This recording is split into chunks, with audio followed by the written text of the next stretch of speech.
On November 24th, 2025, Transport Canada dropped Airworthiness Directive CF-2025-61. Now, this is a really critical update for anyone operating the Airbus BD-500 series, and it's all about the integrity of the wing's slat tracks. So let's dive right in and break down what this means for you.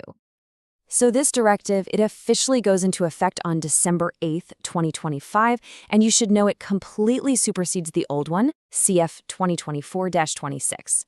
In this quick explainer, we're going to cut through the jargon and get straight to the key requirements, figure out which aircraft are affected, and lay out the exact actions you need to take for full compliance. Here's how we'll tackle it. We'll start with why this AD is so important, then get super specific about which aircraft are on the list.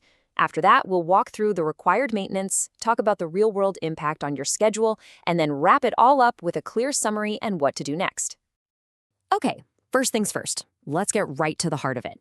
What's causing this problem? And what are the safety risks if we don't get it handled? The whole issue really starts back on the production line. Transport Canada found that not enough grease was applied to the slat tracks on a number of these aircraft.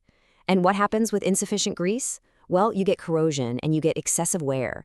And that's a huge problem on such a critical part of the wing. You know, this isn't some new issue that just popped up. Looking at this timeline, you can see it's been evolving. It started back in 2021 with just data collection. But clearly what they found was serious, leading to more updates to clarify instructions, fix testing methods, and now, finally, to address aircraft that are in storage. This history really underscores how serious the problem is. And the stakes? They honestly could not be higher. This is a direct quote from the directive itself. We're talking about the potential for catastrophic structural damage. That's the kind of language that gets everyone's attention. This isn't just another maintenance task, it's a critical directive for flight safety. So the big question, who exactly does this apply to? Let's get crystal clear on the specific aircraft we're talking about. This AD is aimed squarely at the Airbus Canada BD-500 series.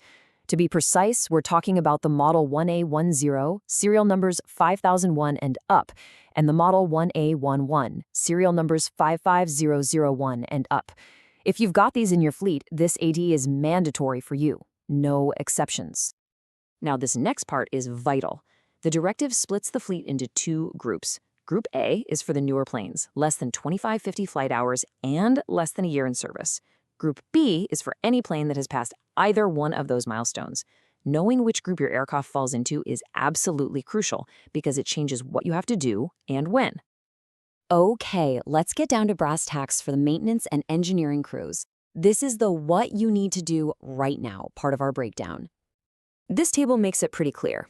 If you've got Group A aircraft, your job is to clean and grease the slat tracks. You've got to get that done before you hit 2550 hours or 12 months, or within 4 months of the AD start date, whichever gives you more time. For your older Group B planes, the job is bigger, a full clean, inspect, and grease, with a deadline before 4,000 hours or 18 months, or that same 4-month window. And listen, this isn't a one-and-done fix. Once you've done the initial work, a new repetitive inspection cycle begins.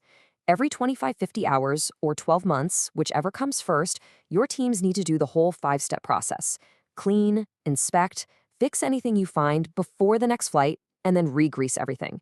This basically sets a new standard for your slat track maintenance program.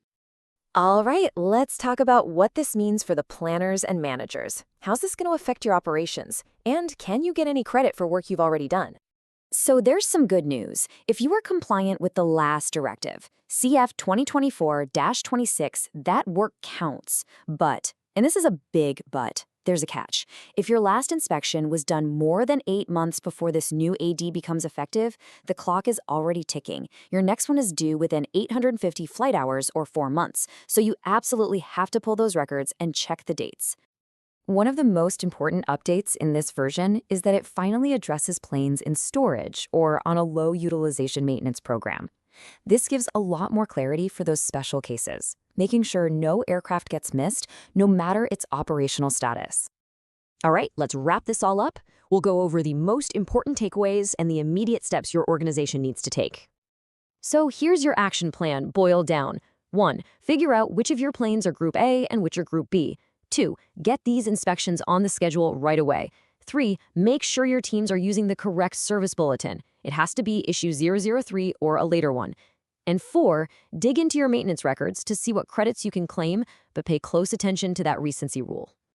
The call to action is simple. You have to get all your teams on the same page, from planning and camo, right down to the technicians on the floor, to get this done on time. And while we've covered the highlights here, your ultimate source of truth is the official Transport Canada document. As you work through this, the real question isn't just, are we compliant?